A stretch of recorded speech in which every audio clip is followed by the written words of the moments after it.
Hi everyone, this is our vlog today. Wala po muna kaming prank ngayon. Today is a special day po. So ngayon po magsisimba po muna kami ng minsan and kapatid ko po with his friends. So ayun nga guys, kailangan rin po natin tuunan ng pansin si God. Hindi naman po pwede na makalimutan po nating magsimba. We need some time pa rin po para kay God every Sunday. Para naman po may pumasok pa rin po sa ating blessing kahit papano. Need po nating tuunan po ng pansin si God. Ayun guys. Yan po, hinihintay na lang po namin yung jeep na sasakyan po namin. So ngayon nga guys, nakasakay na po kami sa jeep.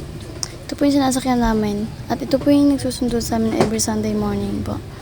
On the way na po kami. Pero meron pa po kaming pupuntahan. Kasi nga po may mga kasama po kaming iba. Dadaanan lang po namin sila. O tidabol na po kami sa church niyan guys.